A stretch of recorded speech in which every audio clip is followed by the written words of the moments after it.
سلامونه او نیکې هیلې مې ومنئ ګرانو دوستانو. د نن ورځې موضوع مو ده د سالمې ملګرتیا یا د سالمې اړیکې نښې. کومې رابطې ته کومې ملګرتیا ته موږ سالمه ملګرتیا یا رابطه ویلی سو. نو د دې به تقریبا زه تاسو ته 10 نښې ووایم او تاسو غوږ ونیسئ او په پوه سئ که دغه تاسو خپل په رابطه کې عملي کړئ او یا داسې تاسو په رابطه کې فعل هم شته نو تاسو یو ښه سالمه رابطې څخه برخمن یاست. کله چې موږ یو سالمې رابطه کې یو موږ د خوندي شریکولو احساس کوو، یعنې کله چې هم څه شریکوو په دې باوري یو چې دا نفر بیرته ماته پیغور نه راکوي، دا پر څو معناو نه اخلي او ماته مشکل نه جوړوي. دوهم، ستاسو حدودو ته درناوی کیږي، یعنې کوم حدود چې ته په ژوند کې لرې یا په رابطه کې لرې هغه ته احترام کیږي او ستا پر مخ باندې نه راغورځول کیږي. دریم دا دی ستاسو ملګری ستاسو سره سیالي نه کوي.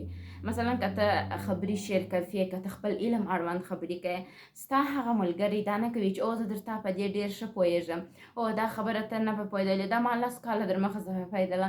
یعنې تا کم نه راولي او ستا سره سیالي نه کوي بلکې تا ته قوت درکوي چې نور هم ووایې. څلورم، ستاسو په صحیح رابطه کې معتبر یاست، مستند یاست. نه لکه اوس یو قضیه اوسي مستند فلم عجبه په قضیه کې فایده کوي، وایي پلانکي نفر دا نفر وواژه، دا یې مستند فلم دی. ورته ګورئ کامري کې عکاسي سوې ده، هغه خلک مني، دغه رقم مستند فلم په رقم ارزښته یاست په رابطه کې. بل پنځم چې دی ستاسو رازونه خوندي، یعنې تاسو چې خپل ملګري ته خپل د رابطې څښتن ته هر رقم راز وایاست هغه خوندي او هېڅ نه وه افشاګري نه پکښې راځي. شپږم دا دی ستاسو دوه اړخیزه توګه د یو بل ملاتړ کوئ. ته د هغه ملاتړ کوې، هغه ستا ملاتړ کوي. دا هغه څه دي چې هم خوشایند دي او هم ښه رابطه موږ ته ثابتوي. اووم دا دی تاسو کولی سئ د موافقې سره موافق ونه اوسېږئ.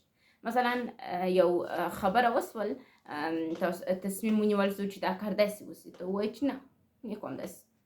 دلته تاسو اختیار لرئ. بل ښه رابطه چې د اتمه نښه یې دا ده چې تاسو یو ځای وخت تېرولو څخه یو بل څخه خوند اخلئ. یو ځای یاست، یو د بل په لیدو خوشحاله یاست، خوشحالي احساسوئ. بل تاسو کولی سئ یو ځای وده وکړئ، پر مخ ولاړ سئ.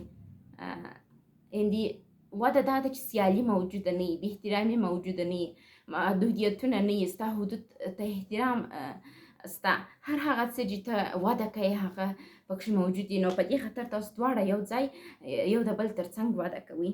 او لسم دا دی چې تاسو یو ډول رخشن کیږئ نه، د خندا وړ نه ګرځېږئ. هر څه چې وایاست که غلط دی که صحیح دی، رخشن کیږئ نه تر څو تاسو بد احساس وکړئ او رابطه مو خرابه سي. دا هغه څه دي چې یو سالمه او ښه رابطه موږ ته تشریح کوي. که تاسو دغه هر څه خپل په رابطه کې عملي کړئ، تاسو به ښه رابطه ولرئ. یو، کله چې خبره در سره شریکې کیږي هغه چیش وکئ، خوندي یې وساتئ. بل حدود ته درناوی وکئ. بل ملګري سره سیالي مه کوئ. څلورم، مستند ډول سره هغه باندې باور وکئ او ارزښت ورکئ، د هغه رازونه مه افشا کوئ. شپږم، دوه اړخیزه توګه یو د بل ملاتړ وکړئ. اووم، تاسو د موافقې سره که چیرې موافق مقابل طرف ونه اوسېږي د هغه سره سر په سر کیږئ مه. بل یو ځای وخت تېرولو څخه چې کله یو ځای یاست خوند واخلئ، مینه وکړئ تر څو مقابل طرف هم مینې احساس وکړي، تاسو یې هم وکړئ. بل تاسو کولی سئ یو ځای وده وکړئ او بل یو بل رخشن کوئ مه. مننه.